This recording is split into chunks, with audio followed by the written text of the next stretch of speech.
Alright, what up YouTube? This is Jack. And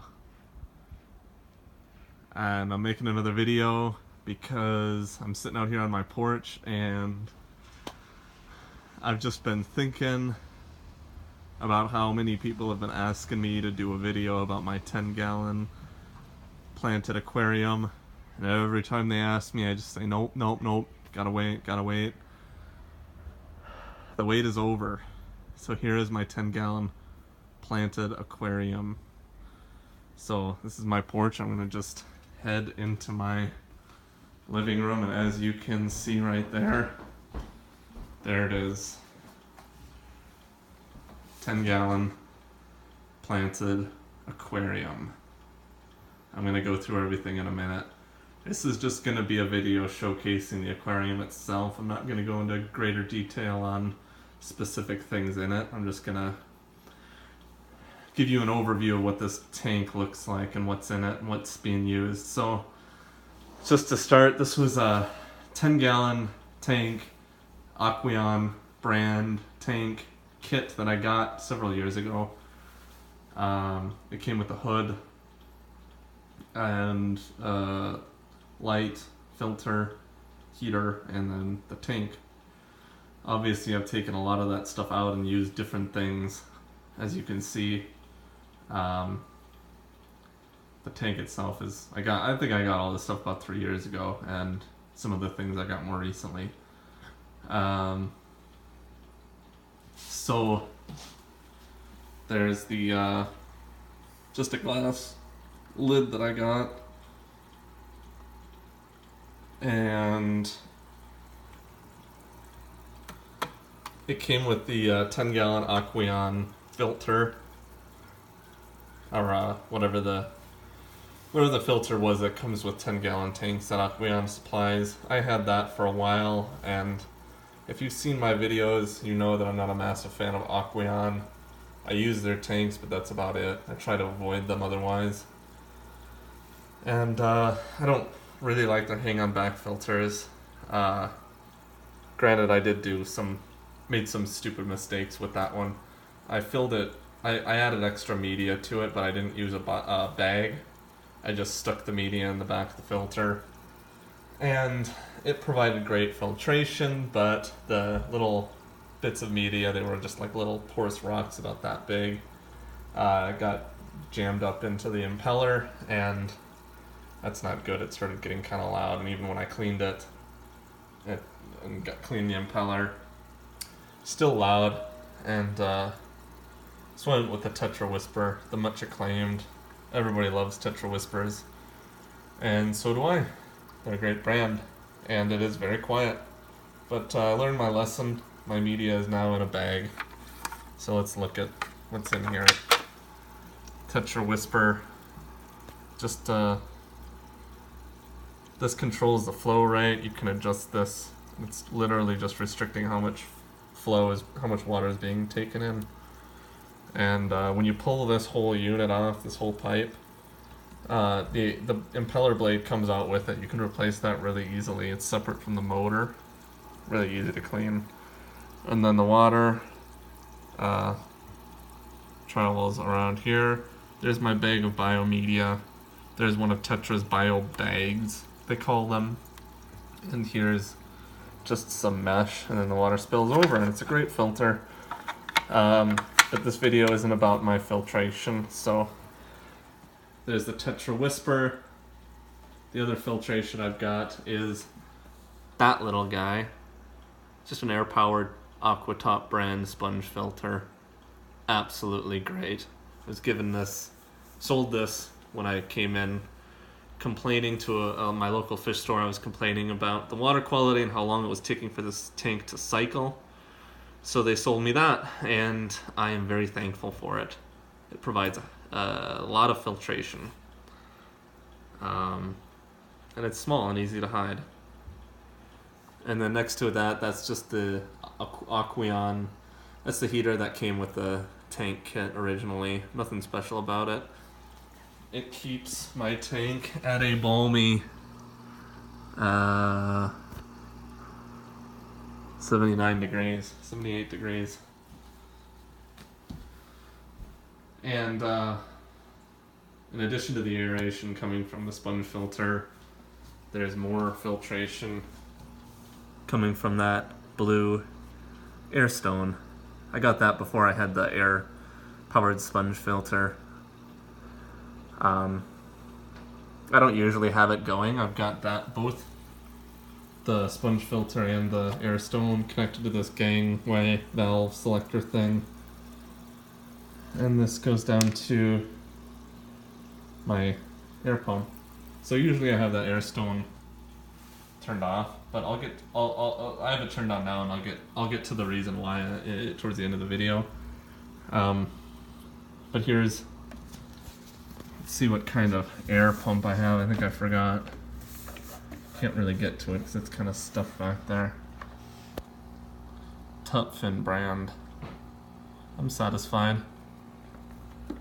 Next time I'll probably go with one of my choice brands, either Tetra or Fluval, but you know, this this air pump has suited me well. And just the last bit of hardware that I gotta showcase is this Coral Life LED filter. LED light. I believe it's Coral Life. It does its job. If I were to do it again, I'd probably go with a Finex Planet Plus 24/7. But this is cool too. It comes with this remote. You can select what color you want. And then it's also got a timer.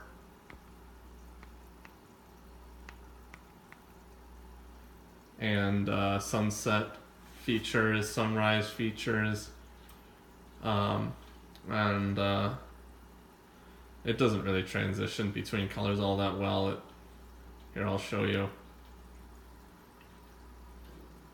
Maybe not sure if it'll do it. That's the other thing about this, is that it doesn't really... There. It's kind of hard to select different modes, but I'm not sure if it's really coming up now, but what it's doing is it's cycling through all the colors, and it kind of flickers. It doesn't have a very smooth transition between colors. It flickers. I don't like that. So I never use that, and it would be a reason why I maybe wouldn't recommend this brand of LED light. But it does give the plants what they need. So let's dive into what is actually in the tank. The substrate is really simple. It's just some old gravel that I had in this tank from years and years ago, and I realized that wasn't enough substrate, so I added some sand. If I were to do this all over again, I would probably do just an aquarium soil. But this works too. This tank is slowly coming along. I use root tabs for the roots, and let's see what I've got down here. I've got phosphorus that I add, I've got Excel, I've got iron, and I've got just plain Flourish. I add all of that. Well, I don't add the phosphorus because I think Flourish has phosphorus in it, but I add everything else, and seems to give my plants what they need, because they are doing well. I would say they're doing well, but they're all relatively easy plants to grow. I've got this bit of driftwood here, and some natural algae growth on there that I quite like the look of, and some Java moss that's tied on there with some fishing line. And the Java moss looks just a bit like a wig right now. It's not really grabbing onto the wood all that well, but if you look over here, you can see on the upper left there, little hairs of moss are attaching themselves to the driftwood. That's a really good sign. So hopefully this Java moss will really cling to that driftwood. Next to that, right there, I believe that is Java fern.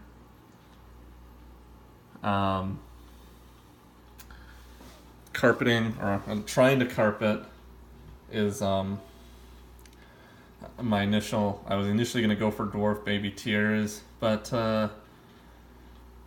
I got talked into going with the Monte Carlo, and I like Monte Carlo. I like this. It looks terrible right now. It looks like it's all just thrown in there, and it's kind of true. I don't have forceps to put them into the soil all that well. They are kind of stuck into the soil, but they've got to take root. This was only, the Monte Carlo was only put in there yesterday, so stay tuned. I'll do another video once the Monte Carlo starts to take hold. This is definitely early days. There's a banana plant, doing great. Definitely taking root, and that's really fun to watch. There's some like bunches of grass. You can't really see it because it's being choked out by the Monte Carlo, but I don't know what that's called, but I just got it at the store. These are all low light plants, low tech. This is all low tech, no CO2. And I don't know what all these plants are. There's this one. This is a fairly common one. Somebody can probably comment and tell me what that is. I have no idea, but I know it's common. I see it all over. And then these more wispy ones. Yeah, again, I don't know what that's called, but I see it all over. It's just a simple plant. And then there's loads of duckweed floating at the top, and just, there's this floating ball. I kind of like it. Probably leave it there. For fish, I've got 3 black tetras, or 3, I don't know what these black tetras are called, if they've got a special name, but I just call them black tetras. And then there's 3 of these guys. Again, they probably have a special name. They're just tetras to me. So there's 6 tetras, and then of course you've seen my beta. And this beta is doing so well, nothing really phases him. Him or her, I don't know if it's a male or a female. All of these fish I took down to my 75-gallon tank to help get it cycling. They lived in the 75-gallon tank for about a week. And they helped it. This beta is, he's, as you can see in this video, he's been very friendly. He's always jumping in front of the camera. He'll eat out of my hand. He'll come right up to the surface. As soon as I lift the lid, he'll come right up to the surface. He's just, he's got a great personality. Yeah, really like him. And then there's this snail. I think that's maybe a spider snail or some other kind of snail. One time I knew what it was called, but as you can see, I don't really make a point to learn all the names of all this stuff, just because, I know how to take care of them, and for me it's just kind of the experience and the fun of it. I don't claim to be an expert. It's just kind of what I'm experimenting with. Trying to think what else I need to explain to you guys. I mentioned earlier with the airstone and why I'm using it now, but why I don't typically use it. Betas, as a lot of you already probably know, betas need very calm water. They prefer still water. They live in in the wild, they live in puddles and ponds and lakes and things like that, and so they like the vegetation and they don't like a lot of water agitation.